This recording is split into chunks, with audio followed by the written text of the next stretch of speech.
Hey there, guys. Thanks for coming in. Yeah, thanks for having us. It's always a pleasure, dude. What do you say we just hop right in, huh? Yeah, sounds good to me. Yeah, ready when you are. All right, starting at the very first page, we're recording the VO booth. All right? Nice and relaxed. And rolling.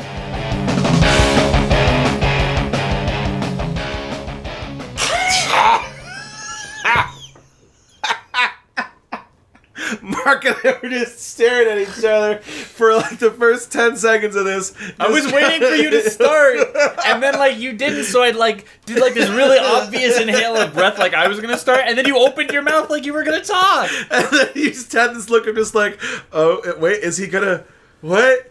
Huh? Welcome to the VO booth. How's it going, everybody? Welcome to the VO booth. We rebranded just by 2 letters. We had to add some extra stuff. Well, we didn't have to, but we had to. Well, for one thing, I saw that there were so many other podcasts just called The Booth. There's like 5, and one of them is actually a voiceover podcast that was run by a couple people that I actually know. And I didn't realize it, so I'm like, oh, cool.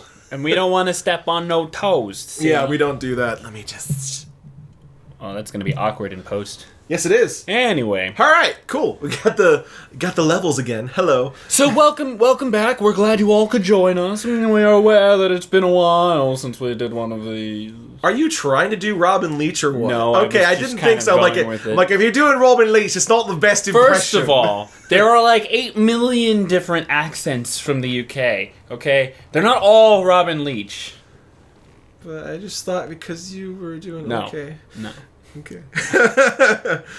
So, what's new with you, Mark? I am really excited about a couple of things that may be happening soon. Oh. There was a project I got to be involved in that I'm excited about. Awesome. That when it comes out, I will happily share everywhere, and it's super exciting, and it's a bit of a dream role of mine. So I'm excited. Even though it's a relatively small project, I'm still super stoked about it. But I can't talk about it yet. I might know what it is, but I don't know. I have theories, but there's a whole there's a post board in the back room with like red lines. I have a whole string of theories. You could even call it my string theory. Yes. There you go again, doing your posh. I don't know. That's where I'm going now. Every time I picture you doing that, it's just like holding like a snifter with a monocle, a snifter of wine with a twiddly mustache, a monocle, just sniffing your own farts. Yes, I'm so glad you could join us today. Anyway, what's up with you, Austin? I'm doing pretty good. I have been actually seeking agency representation for the last week. Mm-hmm. I'm really excited about that. I've submitted to 2 agencies, and I actually submitted to. I turned in my demo to a studio who I've been told to check in with. So I'm really excited about that. So hopefully I'll be. They told me to send a demo to their talent pool, and I'm just like, cool, I'll do that. We've got our fingers crossed for you. Thank you. And I have another studio I have my eyes on. I'm gonna call them, see if they're accepting anything right now. There's 2 more that I'm debating contacting because I found out recently that they only work with typically union actors, except I had a friend who joined them not union because they had to get their hands on him, I guess, and they knew that he was going to be union soon. And then the other one is a studio that you like need to have a recommendation from inside, or you need to like have a recommendation from someone. See, guys, finding opportunities is a full-time job. It is. It's not as simple as who do I need to say hi to. It's complex. It's been an interesting week for more than just that, but I won't go into all the other details. But it's been a very busy week for me. But you know what? I'm just fine with that because that means that I'm doing my fucking job. You're doing what you're supposed to. Yeah, exactly. So you want to just hop right into these questions? Yes, I'm ready to hop right into these questions.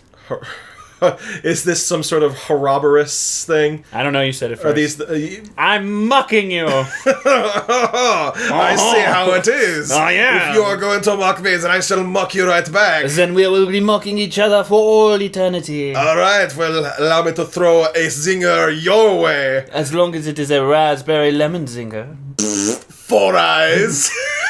Hi, Pot. I'm Kettle. Hi, how's it going? Nice to meet you. All right, so questions. We apologize. We're both very, very excited right now. Yeah, it's just a happy week. Also, maybe keep an eye out for E3. I don't know. I mean, keep an eye out for E3. There's going to be tons of things announced that we can probably talk about on the show afterwards, because there's been a movement. For those who don't know, a lot of the voice actors in the union have been on strike for a little over a year now with certain video game companies. So there are some video game companies who normally make very big announcements at E3 who may not be making those announcements this year. So what that means is that there are other video game companies who aren't typically the ones who get a lot of publicity who are going to be getting a lot more attention. So there will be opportunity to discuss projects that otherwise might not have gotten a lot of attention. And there's a new-ish studio that I'm working with on a game that we just wrapped production on. I was, saying goodbye to that character was just... It's not goodbye, it's see you later. Yeah, I know, but still, it was just one of those, just like, They'll always be in your head. They are a smaller subsidiary of a much larger company that people will know about. But I'm excited to be talking about that because it's just... it's been a lot of fun. It's been fun. So hopefully we'll be talking about that at E3. But for now, let's hop into these questions. All right, I'm ready. All right, so All right. I don't know what that was. Go ahead. It started as one thing, changed to another, and then I just gave up halfway through. All right, so let's get into these questions. Yeah, I'm really excited to answer these questions. The first questions. question comes in, from Turn Tech God Hime. And they ask, signs of bad projects. Well, for starters, really awkward, unprofessional emails. Yes. There have been a number of times when sometimes not even an email, I've gotten Facebook messages from people I don't know who are like, hey, I'd really like you to voice in my project. It's called and I think you'd be really great. Here's a script, and it's a fan dub of this anime, and you should do it. And I'm just like, no. I generally, if I can tell that somebody's adding me on Facebook just to send me something, like, my Facebook messages aren't private. Anyone can send me messages. Same. But if I can tell that somebody's just doing that, A, to advertise themselves, and B, to try and get me to audition for this thing, I'm probably not going to, because I have a professional email that people can contact. Yeah, same thing. My website has a contact me option, and my email is pretty easy. And if you're not going to go through my email, then I'm sorry. I'm probably... I mean, like, not everything is done through email, obviously. Right. But if you're trying to contact me and that's how you do it... That's not the way to go. That's not how I'm... Yeah, honestly. There are... It kind of depends on the project and what you're willing to do.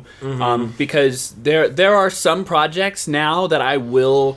And people give me crap for saying this, but there are some projects that I will do for free if it's a close friend, or if I think the project is really worth it. Yeah, if I have faith in the project. Then, I mean, like, there's a passion project that I've been working on for over half a decade that nobody's gotten paid for. And we're all, doing that because, A, because we have faith in the project, B, because we all love you. Yeah. And just because it's been a fucking blast recording that project. Yeah. So, I mean, it depends in that regard. I mean, not everything that is good pays, and not everything that is bad is free. Why are we talking about that project as if it's some, like, big mysterious thing? I mean, it is. No one knows about it. except for 20,000 downloaders on iTunes or whatever. But whatever. Yeah, it doesn't matter. But that's not what the question's about, so I didn't want to get into it. But no, like, just because a project pays doesn't necessarily mean it's going to be a good project. There was a project that I did, or that I was going to do, and then I ended up backing out of because it just became too much of a hassle. They wanted an audiobook style reading of a short story, and the pay was to scale. I mean, it was the right amount of money per words that I would normally work for. The material of the project was something I was comfortable reading, so that wasn't an issue. But before I even started recording, the director wanted samples of all the character voices I was going to do, which meant I had to read through the story first, figure out each character, do character study on each character, and just there's so much involved in that.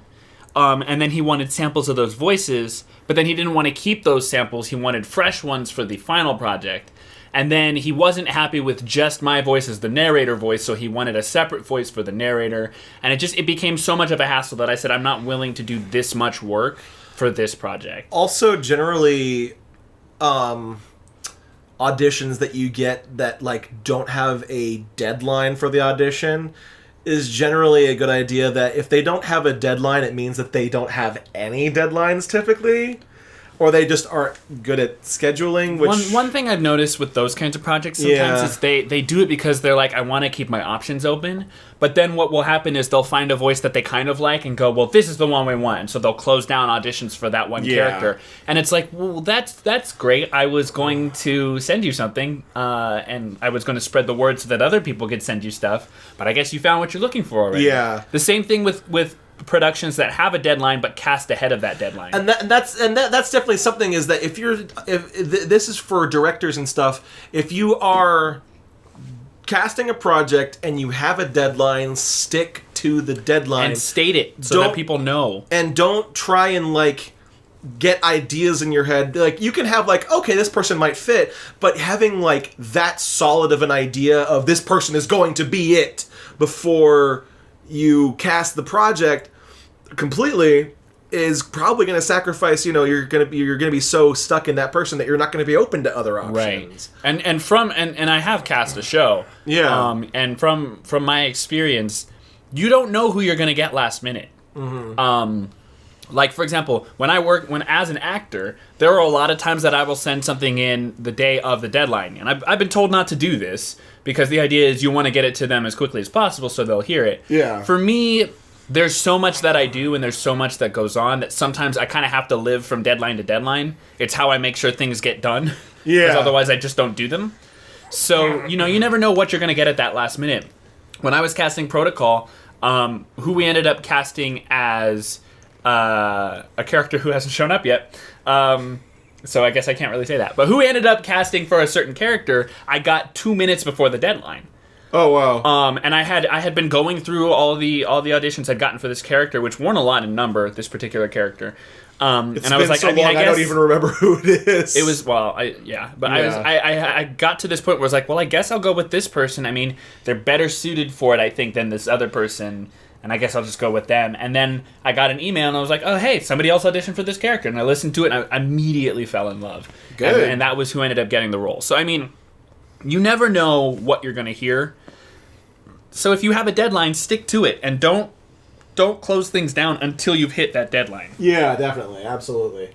To get back to the question, though, there are a lot of signs of bad projects. But typically, one of the ones you want to look for is that organization. So if you're not seeing deadlines, or if it looks like people are not sticking to deadlines, that's a red flag. Yeah, and definitely,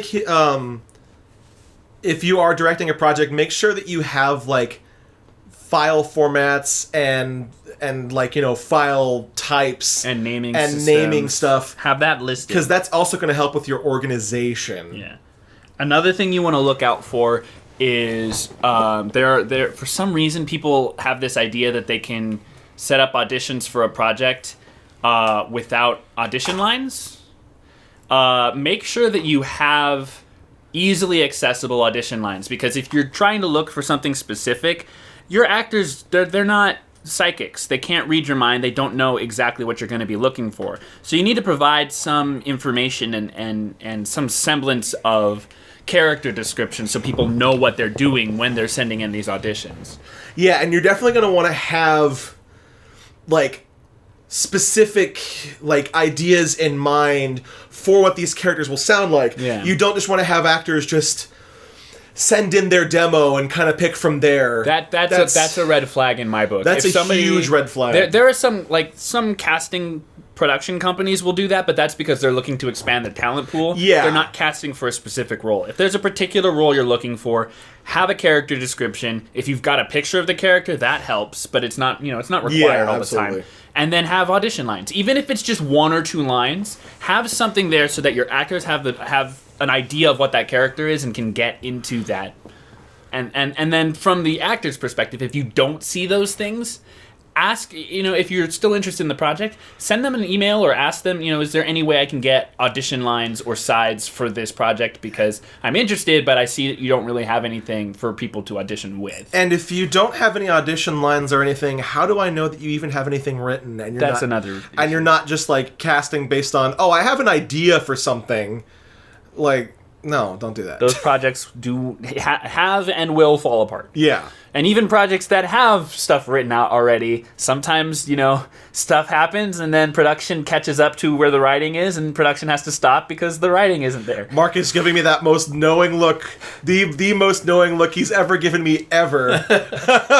And it's funny because... I'm pointing it to myself. Well, I'm pretty sure that I know that you're pointing it to yourself. I'm pretty sure we've both been there. Yeah, it happens. But again, the idea is... Depth seekers. The biggest... The biggest thing you want to look for as an actor when you're looking at auditions, the biggest red flag, I think, just all boils down to organization and communication. Yeah, exactly. If you're not hearing what you need to hear, or you're not hearing back from the people, or it doesn't look like they've got all their stuff set up, maybe wait it out and see if more stuff comes up. Otherwise, just maybe avoid it. If if you're not willing to kind of just hop into a project where you don't know all the information, then just don't do it. Yeah, exactly. All right, next question actually comes from Anonymous. I think that's how is that how it's pronounced? I think it's Anonymous. Anonymous. That sounds right. Yeah. Yeah, from Anonymous. This was I guess was part of a two-parter question because it says, that being said, what are some good vocal warm-ups and things like that? I hope you haven't already been asked this. We have not. No one has ever asked about vocal warm-ups. At least to us. Yeah. Honestly, I've been talking about this for a while. People don't tend to ask about this. That's a good question. Yeah. So, I don't do traditional vocal warm-ups, so I'm going to let Mark talk about what those. do you do? Well, I'm going to let you talk about the traditional stuff first.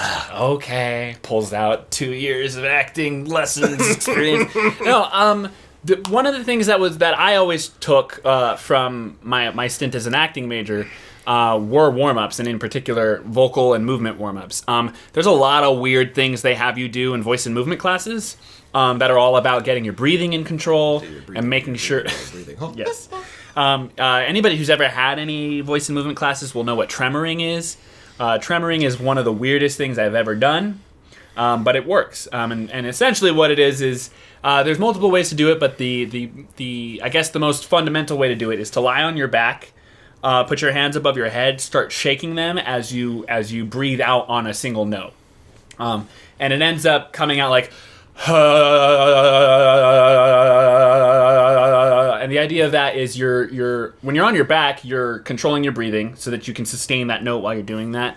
And it also loosens up your jaw muscles. It loosens up your vocal cords. Austin's looking at me, ready to just burst out laughing. Keep going. Acting warm-ups are weird. That's all I'm saying. What I wanted to say was you could have told me literally it could have been anything, and the entire time the only thing I had in my head was just a bunch of worms attacking Kevin Bacon. What? She said tremoring. Oh, gotcha. Okay, I was so lost. So there's that. Tongue twisters are also a really good vocal warm-up. You might not think about that, but it's all about loosening the tongue and making sure that you don't trip over yourself when you're talking. I actually do that one. Yeah. So you've got your traditional Sally sold seashells by the seashore, which I hate because I have a lisp. But there's other ones, like if you ever watched Singing in the Rain, round the ragged rocks the ramparts fly, or however it ends. I don't remember. I do... I do one smart fellow, he felt smart. One smart fellow, he felt smart. One smart fellow, he felt smart. One smart fellow, he felt smart. One smart fellow, he felt smart. Unique New York is pretty good too. Mm-hmm. Unique New York. I can't even do it right now, but whatever. Round and the ragged rock, the ragged rascal ran. That's the one. That's what I was trying to say. I fucking love the with Wolverine. Round and round, the ragged rock, the ragged rascal ran, bub.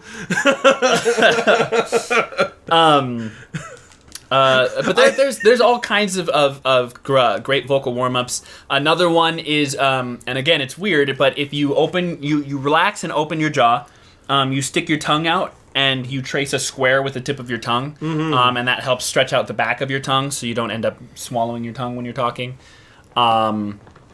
There's really a good ton of things. One of the ones that most voice actors I think talk about are sirens, where it's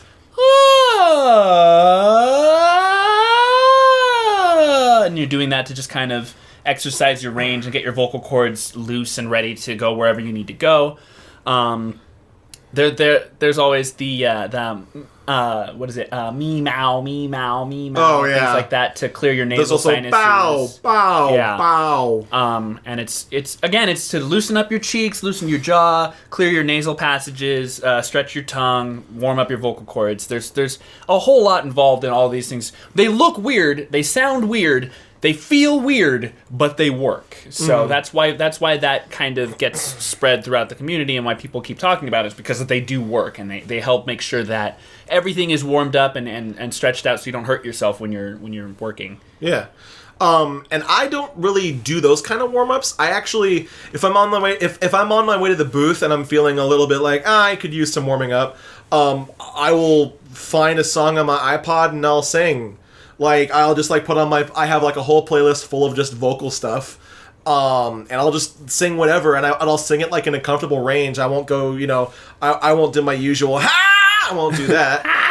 Way to the Danger zone! Yeah, no, I won't usually do that. Like, if it's, like, like, Open Your Heart from Sonic Adventure, I won't go, open your heart. I'll go, open your heart and it'll be alright. I'll do that. That's singing is a good warm-up. Yeah. Some people will, if they're doing a character that they know they're going to be playing and they've played them before, they'll sing in that character's voice, which will help a little bit. Oh, yeah. But the important part is doing something that's not extra strenuous. Yeah, and I when I was recording for this game, I don't think I did any singing in the character's voice because it's such like, it's a very strenuous, well, not really strenuous, but it would have been weird to sing as that character. I mean, I could, but that would have been probably a very detrimental warm-up. When I was still recording Play Kids, when I was driving to my sessions, I would sing as Motor, which was really good for multiple reasons. One, it got me into his head. Two, I had it canonically in my head that Motor was a bad singer, which is why he was the DJ in his group.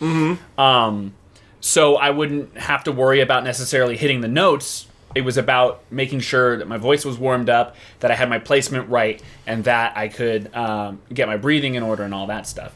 Because when you're singing Britney Spears, as someone who always sounds like this and doesn't have any kind of real emotional flair to his voice, oh my god, it's so it's so liberating. I remember getting into voice for the character I just recorded for. All I did was I would to get into his voice, I just gotta laugh like him. So I'll just go, ha ha ha, yeah, baby. I'll do that, and then I just talk like that the whole day. And I'm like, hey, Doc, how's it going? Like, that's usually how I got into that character's voice. What do you say we do the next question? Yeah, man. Let me read this one. Yeah, you do it. This one. All right. So, what this femshep likes asked if you could spend an hour talking to one voice actor, living or dead, one-on-one without interruption, who would you meet with and why? Well, I've already checked one of them off the booth. It was Billy West. I got to talk with him briefly. And we just chilled out. We just talked for a bit before he was going into one session, I was going into another. And we just kind of chilled and talked, and he was just like, so how long you been working for it? I've been at this for about 8 years. He's like, oh, cool.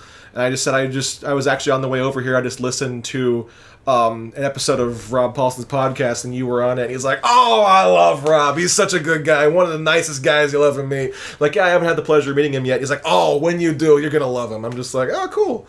But if I had to pick one that I haven't met yet, it would probably either be Rob Paulson or Maurice LaMarche if we're talking living. Dead would probably be Gary Owens because he's given me a lot of delivery because I like to do characters like that. I had a lot of fun playing very pompous characters, and I get a lot of that from Gary Owens, who did Space Ghost, he did Powdered Toast Man and shit like that. Just one of the most talented, most unique voices out there.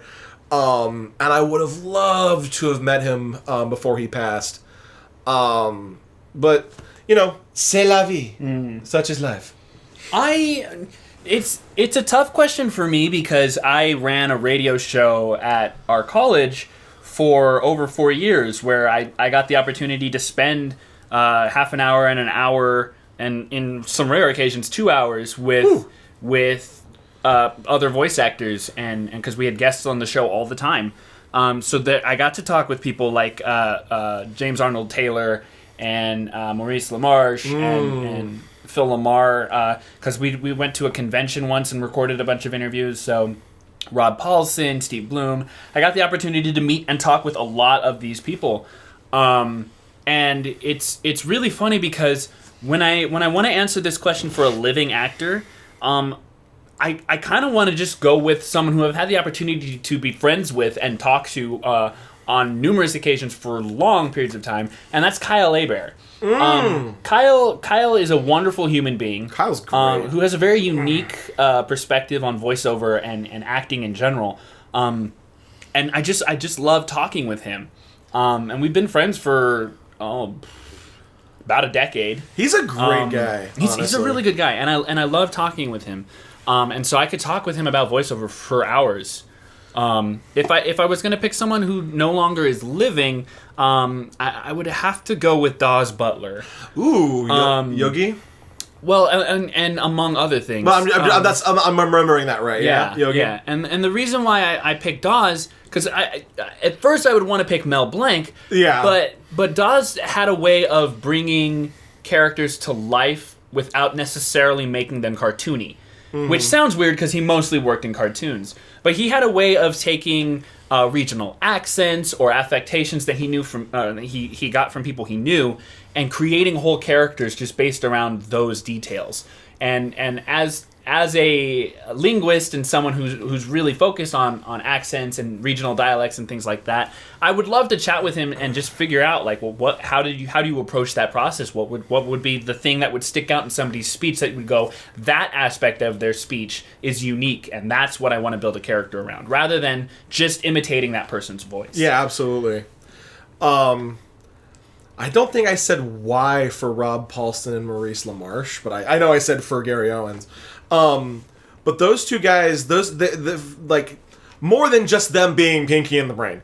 I grew up listening to these guys so much in everything. Yeah, well, because Rob Paulson was like in every single team-based like cartoon. Like from like the years 1980 whatever until like the late 90s. Yeah. Like, from like the Teenage Mutant Ninja Turtles. Teenage Mutant Ninja Turtles, to the SWAT Cats. Like he Danny was Phantom. Like, that's right. He was that's right. He was in everything. Yeah, he was Jack Fenton. Yeah, he was Jack. He was the Box Ghost. Box Ghost! I am the Box Ghost! Beware!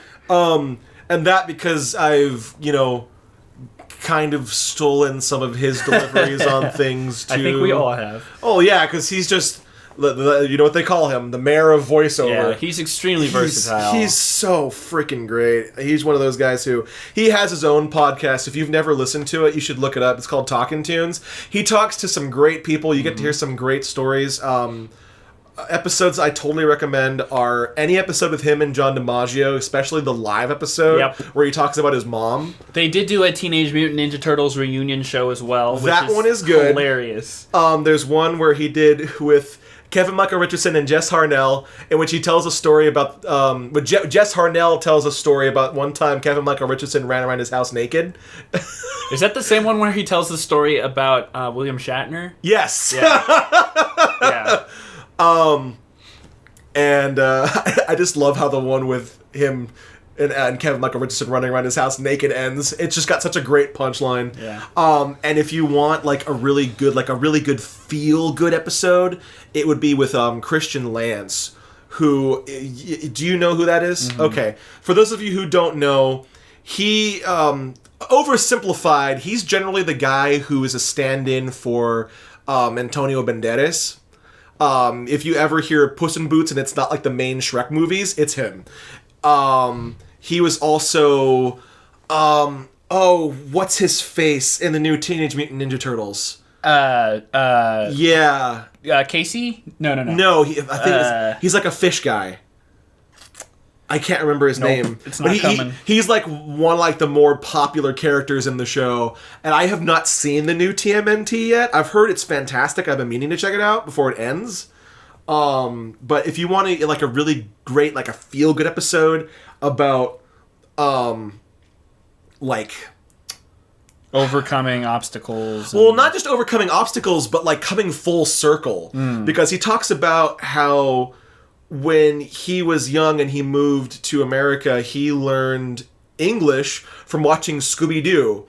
And one of the first roles he ever did was on the new Scooby-Doo, the Mystery Incorporated, and he got to work with Frank Welker. Yeah. And Frank was just like, you don't have an accent at all. Where'd you learn to speak English? And he said, I learned it from you.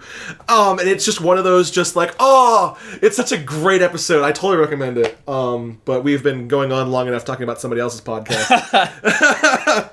How about we go to the next question? I'll let you take it since I did 2 in a row. So. Squiggly Diggly Doo wants to know, what was the most embarrassing audition you've ever done? Now, I don't have any embarrassing auditions because if it's embarrassing, I don't really send it.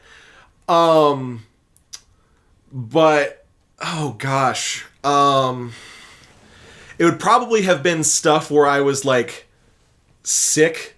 Yep. And I'm like, oh yeah, no, I can audition for this. And I'm just like, nope. Although I will say, one time, I was sick, and I ended up getting a role, and I was still sick when I got the role, and it was perfect. Because you had recorded it with a sick voice. I had recorded it with a sick voice, and it is in Wasteland 2. There's a character named Dave Killer Carlson. And when you meet him, he's lying on the ground with his intestines falling out after he's just been swarmed by these things called nuke pooches. And you meet him. Friendly. You meet him, and he says, "Before you guys go, any of you know how to patch a wound? I'm kind of bleeding out here." And he just has a texture to his voice that I cannot get naturally. Right. And so I was very thankful for that. So that was one of those, I guess, embarrassing moments that turned into a positive moment. I have a couple of embarrassing stories. One of the ones that always sticks out is a good buddy of ours, Edward. Edward Bosco. Yeah. He's occasionally directed me on some auditions. I bet he's so tired of us dropping his name he right is. But he's directed me on a few auditions, and there was one audition where he was directing me. And after recording the audition, when I was editing it, I forgot to edit him out of the audition. Oops. So I sent in the audition with Ed yelling at me in the background about what I was doing wrong. Oops. So there's that. That one was pretty good. I did not book that. Excuse me. There was an in-studio audition that I went to when I was recovering from a really bad. This is probably a little TMI, but I have IBS. We're rated E, so I have explicit. That is. I was gonna say we're rated E for everyone. Rated E for explicit. I have irritable bowel syndrome, and there are some foods that just do not cooperate with me. And I had been called into a last minute in-studio audition while I was suffering from that. Oops. So I went into the booth, and I'm recording these audition lines, and the worst bit was a lot of them were like shouty lines. And for those who don't know, when you shout in voiceover, you tighten your diaphragm to help support your voice. The problem with that is when you have gas and you tighten your diaphragm, it ejects the gas through any means necessary. So we had several takes that I had to redo, which I think the studio is still convinced there was an issue with the recording software, because there were several takes where I would be in the middle of the line and I'd shout and I would fart. There were a couple of takes where I'd be in the middle of talking and I'd burp while I was talking. So it was that was a less than enjoyable experience that I did book. Oops. So that one was interesting. And because I booked it, I will not say what it was. But When I ended up going back and doing it, it was fine. But the audition itself was rather interesting. And then I have one more embarrassing story that wasn't from an audition, but I was recording something. This was years ago, when I was still recording out of my dad's garage, and I was in the garage with headphones on in a sound-treated room with the door closed and everything, and I was playing a character who was pretty much every foul thing in existence. He was a murderer, he was a rapist, he was planning a mass murder. I mean, he was just not a pleasant guy. Mm-hmm. And of course, his dialogue reflected that. So I'm in the garage screaming like, I will fucking kill you! You ever come back here again, I'll make sure, blah, blah, blah, blah, blah, blah. And just going on and on and on. And I was really in character, so I wasn't really paying attention. And I hear the door open behind me, and I turn and look, and my dad is walking in, and he has this look of, like, shock and confusion on his face. Now, our garage door had a big, it was an actual garage door, and it was retractable, so it retracted electronically. It was loud when it opened, but I didn't hear it. And then so he opened the door into the booth within the garage, and I knew he had been in the garage long enough to hear whatever it was I had just said, and it was particularly bad.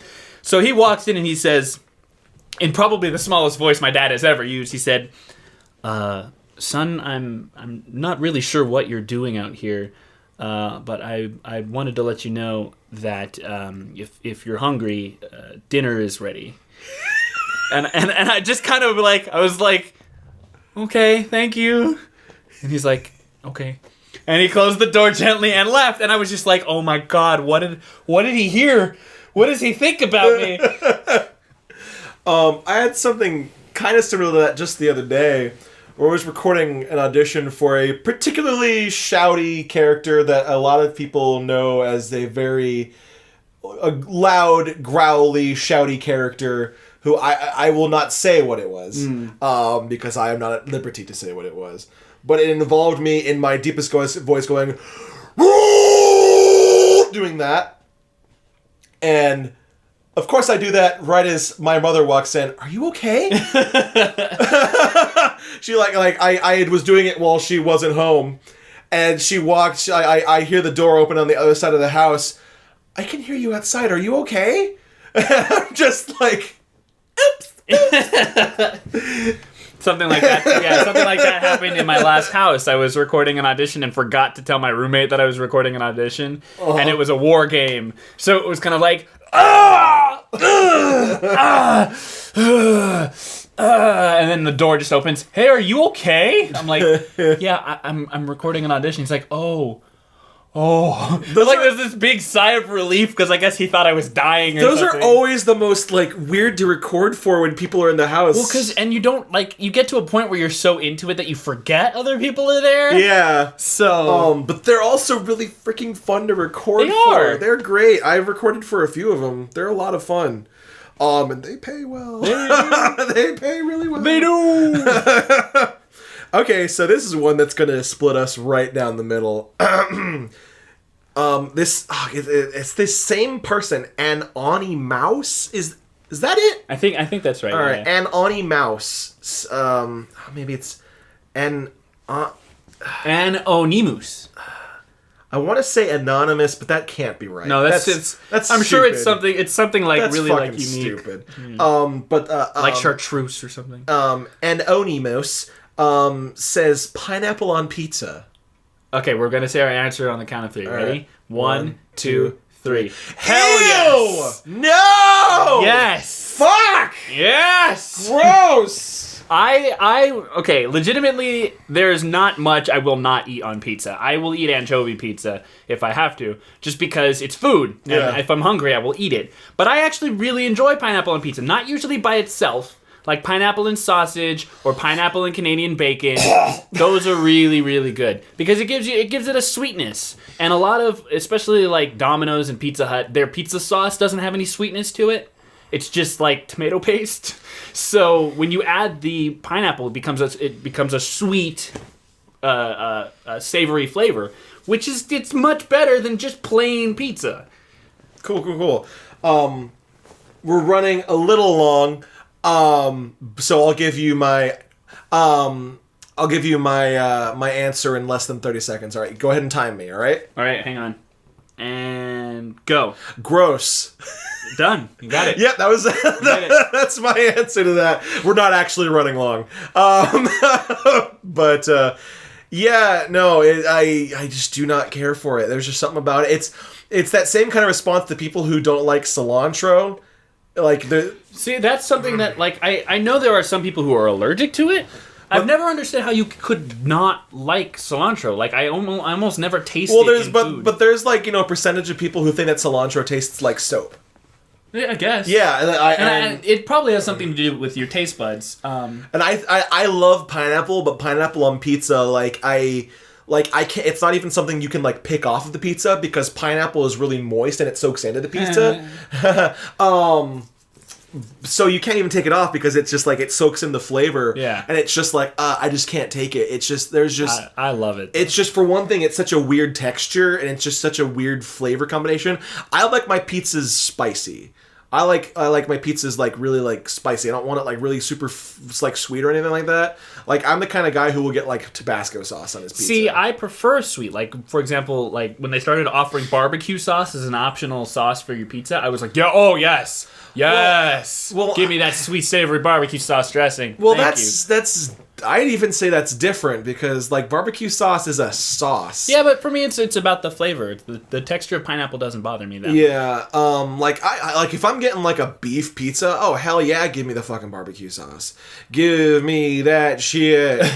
But like if I'm going to a place like California Pizza Kitchen, you best fucking believe I'm getting the spiciest pizza they have. I'm getting like their chicken habanero pizza. Now to swing this back in a way towards voiceover, because I'm a nerd. How? Pineapple is different from most fruits in that it is actually extremely damaging to your vocal cords. That's why they don't recommend you drink pineapple juice when you're sick. They recommend orange juice. Yeah. Because pineapple's not really a citrus. It's kind of citrusy, but it's not really a citrus. And it will wreak havoc on your vocal cords. Yeah. So I strongly recommend not eating pineapple or drinking pineapple juice before a vocal It's very sticky. It's sticky, and it's because the sugar content is so high, it dries out your vocal cords very quickly. It's very naturally sweet. Yeah. So my friend Consuelo Doodles asks, I'll try to come up with a question. What was the most exciting, amazing thing you did while voice acting? This is a tough question. This is a tough question. Context is everything. I can't talk about a lot of the things that I did that were super exciting because they're not out yet. But I don't even know if it's something I auditioned for. It's out. I'm not in it. I don't know if I can say it though. I mean, you could talk about it without name dropping it. Yeah, I mean, like, it was a very popular at the time current running anime that it was my first lead character audition, and it was for what was basically going to be like the anime of the fucking year. And I love this show personally. And I actually thought I had a pretty good shot at the guy. I didn't end up getting it, but it was like one of those moments where I was just like, but since then I've had like 2 games that I've done that have been just exciting. One that it's like the first game first anything I've recorded like really over multiple consecutive months. Professionally, at least. I was gonna say, because you've been doing a project for years. Well, I haven't recorded that one for about 3 years. And the other one was a dream role that I got to do last year that I did not expect to get. And Mark is looking at me with just the most knowing smile. He's just like, I know what it is. I do know what it is. I'm hoping soon. I'm hoping soon because they keep saying, "Oh yeah, soon, yes, soon, yes, soon." Like you said, E3's right around the corner. Who knows? But Who knows? I don't think they're actually going to be talking. They about really it better. It's literally a week away. Yeah, because I know that they're not making they've already said that they're not making the big announcement. Right.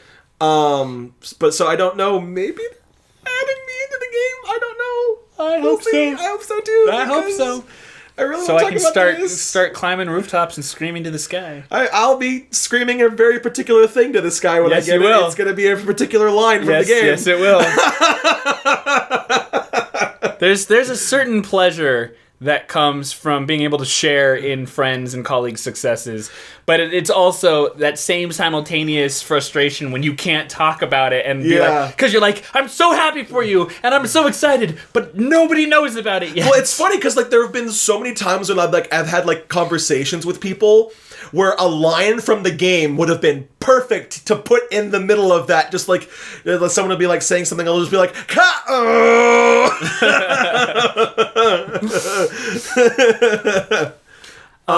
when it comes to in the booth excitement, as far as voiceover is concerned, my excitement with voiceover usually comes when I book something. Because I have a lot of fun in the booth, but the kinds of characters I play aren't usually the excitable type, usually. Mm-hmm. I remember being very excited when I booked Secret Millionaires Club many, many years ago, because I got to play a small African kid. And it was one of the first times that I got to use an accent in a professional project that I was comfortable with and actually very proud of. So that was exciting for me. The other exciting thing was when I booked the first Power Rangers game that I did. Because as a kid, I always wanted to be a Power Ranger. I dressed up as a Power Ranger several years for Halloween. And at the time, I was taking martial arts, and I was like, man, I'm like basically a Power Ranger. And then I got to voice a Power Ranger, and I was like, that's super cool. When you told me about that, I was just like, what? Yeah, I was really excited about that.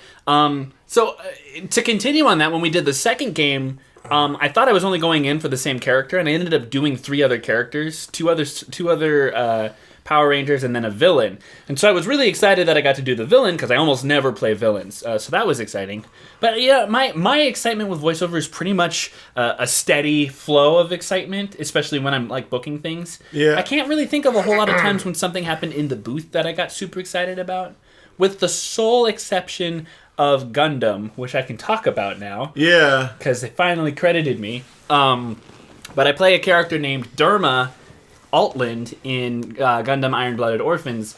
And every time they kept asking me to come back for another session, I got excited because I always thought he was going to die.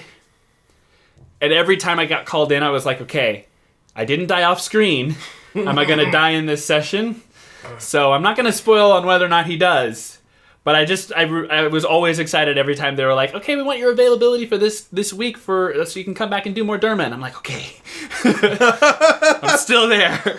Yeah, for in the booth, I'd probably say when I recorded for like really exciting ones, I'd probably say Monster Strike was like a really pretty exciting one, because that was like the first session I had done where I got to record just a fuck ton of different voiced characters. Yeah. And I got to do some voices that I hadn't done before in the booth. You're 7 characters? Or 6? I think I ended up actually voicing something like 12 characters. Well, okay. I think maybe 10 of them actually ended up making it into the game. I know that there's one green character. He was one of the grass type characters. I know I voiced this guy, but I don't think that he ever actually made it into the game or not. I have no idea. But like the voices that I hadn't been able to do before yet is when I did the Phantom and the Phantom of the Chains. He's got like this deep booming voice, and I don't normally get to do that, especially with this stage suits you well. Like when I did that, I don't normally get to do that. And same thing with Dr. Jekyll and Mr. Hyde. Dr. Jekyll is a voice, it's just my natural voice, right. But Mr. Hyde's a very I'll do whatever I like, one of those kind of guys. I don't normally get to do that. Really? Because I hear you do that all the time. I do. But like, in the booth. In the booth, yeah. I had never been able to do that before. Since then, I've actually done it for a possibly even bigger thing, which may also be coming up. I don't probably think so. Not at E3, but no, soon. It'll be at a Japanese convention before it's at E3. Yeah. But that'll be coming out probably like later this year. Yeah, I would say probably like holiday November. No, December. It's slated for holiday season, I believe. Yeah, so November, December. Yeah. But that was definitely a very exciting moment for me when I got to record Monster Strike, because that was just such a, like, wow, I'm really getting to show off my range in the booth for the first time. Like, I've played, like, a bunch of background characters in anime, but those are generally regulated to here, and maybe here sometimes. But that's about it. Like, I know I played a character recently in the booth that I got to kind of play around with a little bit, but that's not the typical thing for anime. Especially not in anime. Yeah, because anime is very straightforward. Yep. Typically. Unless it's JoJo, in which case everything is over the top. There's this, I can't believe I forgot about this. When we were doing Magi, and I got to do Renkoha, that was a time I did get excited in the booth, because I didn't know anything about the show when I booked it. And when I read for that character, I actually thought I was going to book somebody else, and I booked him. Mm-hmm. So I went in, and again, because I didn't know that much about the character, because the time between auditioning and the first time we recorded was very short. But his intro, like we did a couple of lines where he's I think they're all like nonverbals. They're all like or things like that when he's behind a curtain. I don't really remember, because this was a few years ago.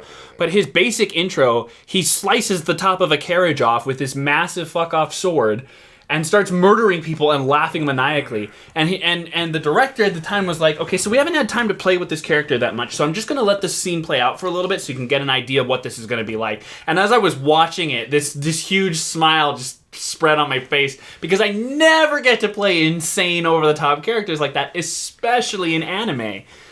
So, I mean, when you have an audition line that's like, subjugation or annihilation, choose before that day comes, and you're just kind of like, yeah, okay, he's pompous and whatever. But like, I found this chair is moving on its own. I found out that You okay then? Yeah, I'm good. The reclining chair just surprised the crap out of me. But when it came time to actually play with him, and that's the first scene, I was like, he go there. Okay. So, and I got to he go there. Up way over. But, no, because it was fun. So, we got there, and I got to the part where he's just laughing maniacally while he's slicing people up. And normally that's not something that would excite me, because I'm a pacifist. So like that's 100% against me. But in the booth and being able to play that is just, it's so liberating and freeing. I just had a blast. Was it a one take affair? I think it was two, because the first time I peeked the mic. Oh, okay. I had a little too much fun with it. I had something similar to that. I got to play a villain of the week kind of character on Seven Deadly Sins. It's a fucking funny show. But this guy, he's like this. He's a holy knight, but he's kind of a douche, and he's using his power to kind of subjugate this whole town and drink all of their booze. Like you do. And there's a bit where he and his partner, they're kind of a Sans and Papyrus kind of duo, because the character I played was like very tall and lanky, and the other guy was kind of short and fat. And I have like lines where I'm just like, if you don't pull the sword out of this stone right now, I'm gonna double your property tax, like shit like that. But I got to do at the very end of the episode, when Meliodas takes out his sword that. It's like a sword that's been like cut in half, so it's only like the bottom half of it. But it ends up like being an actual like invisible sword, I think. And it freaks out my guy, and I got to do like a full on as I like run away. And I remember Chris Kaysen was directing me, and as soon as I'm done with that, he clicks the button, and I just hear the I hear the engineer going, as Chris Kaysen's like, all right, cool, moving on. And I got to talk to him afterwards, and he was a cool guy. Chris Kaysen's great. There are always little things that come up in sessions where you're just like, yeah, that was fun. Yeah. So it's hard to pick one as like the one that stands out. We have a fun job. We do. We do. We do. We do. We do we got a fun job? We do. Does Scooby got a booby? Whoa, wait, hold on. Does Scooby got a booty? Scooby Dooby Doo. Nope. This ain't that kind of show. Let's see here. I think we have time for one more question. Let's see here. Do we want to do this one? Sure. Okay. This one also comes from What This Femshep Likes, and it is, what's your favorite part of being in a panel at a con? For me, seeing people's excitement. We especially when we're not recording ensemble, we're in a booth by ourselves. Yeah. We're playing to a TV screen, if even that. Sometimes we're playing to invisible people in our heads. So the creative process involved in voiceover is so isolated and so separate from society. And then when something comes out, occasionally you see people online going, hey, this was really cool, look at this show or whatever. But you don't get the opportunity to really meet with people who are entertained by what you do.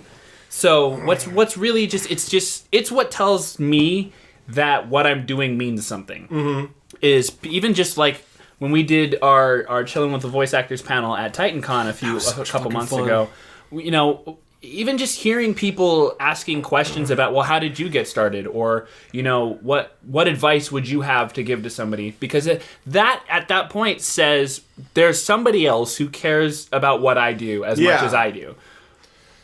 And it's a very comforting thing to know that the work that I do is appreciated and received well by other people. Because you don't do it for validation, but you do it to make somebody's life better or entertain someone in some way, to contribute to other people's lives and make them feel better or feel worse or whatever your goal is.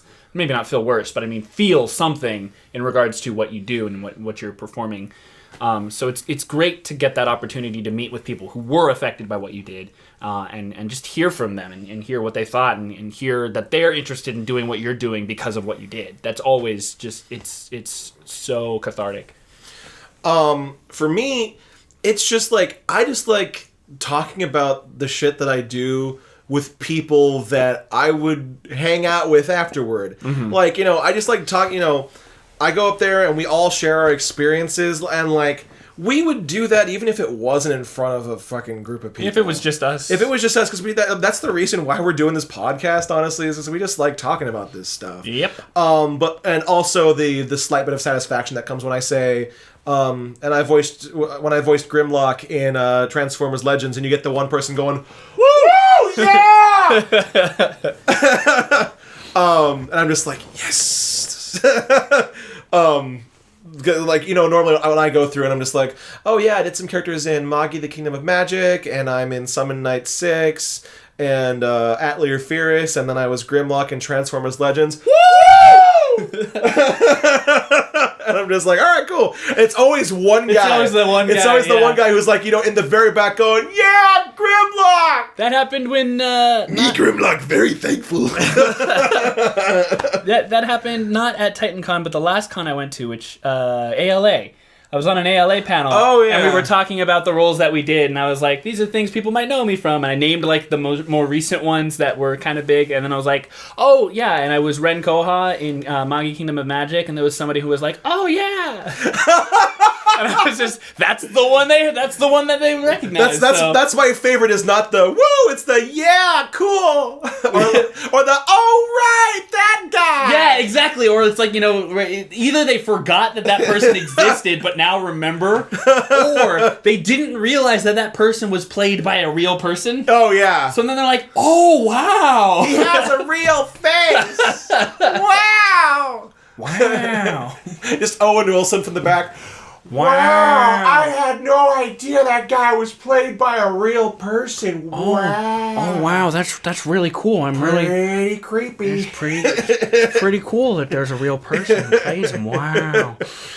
Have you ever seen The Haunting? Of course I've seen The Haunting. The new one. Yeah, with Owen Wilson. Okay, cool. Yes. This seems like a really, really bad place to put a pendulum. Really creepy. I saw that, like, that's like one of the first horror movies that I ever really saw. It's really hard to take that movie seriously, specifically because of Owen Wilson. Oh, yeah, well, because of everything in that freaking movie.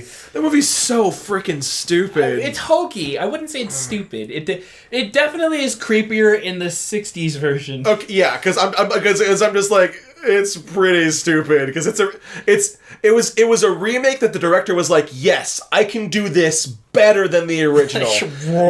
when you say that when you're going out to make it better than the original, you're in trouble. You're in a lot of trouble, especially when it comes out as dumb as that. It's not dumb. It's just camp. Can we at least agree on that? Okay. Well, you know what it takes to get some camp sometimes. Some really dumb shit. Well, I think that's our time. Yeah, I mean, but we could keep going if we wanted. Well, we absolutely could keep going if we wanted. Yes. But I think we've taken enough of these people's time for 1 week. You just want to chill for now? Yeah, wow. Let's just chill out now. All right. We should tell the people to visit our Twitter at the VOBooth.com. And wait, no, that's not right. At the VO Booth at on the Twitter. VO Booth at Twitter. And you can also send us messages with the hashtag VOBoothQA. We'll check it out there. You can also visit Austin's Tumblr.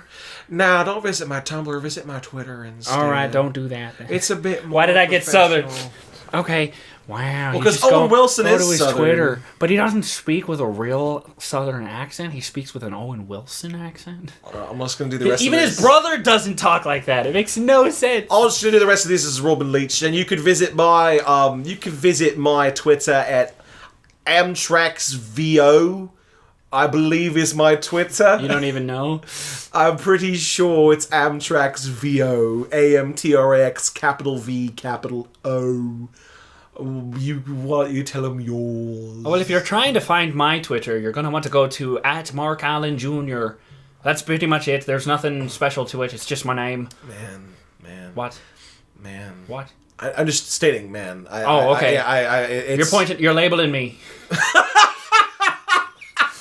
I'm already assigning you gender. You've just been born. I've just been born and you're already labeling me. It's not right. Was that Monty Python? I don't know. I think it was like, is it a boy or is it a girl? Oh, it's just been born. You're already assigning him gender roles. Well, I didn't vote for him. But yes, @Mark Allen Jr., @AmtraxVO, @the VO Booth. Send us your questions, your comments, your complaints. Don't send us your complaints. No, send them to me. No. I will happily read them. Okay, yeah. Specifically, send them to Mark. Yes. Yeah. I will take all of your @the VO Booth. I'll take all of any compliments that you have, but send all the complaints to Mark. Yes. And either one of us can take your questions. My self-esteem is low enough as it is. I want people to hate both of us collectively, because then I can split the self-loathing. It just falls into a pit. Fatality. Flawless victory. Perfect. Shit like that. But for now, cut.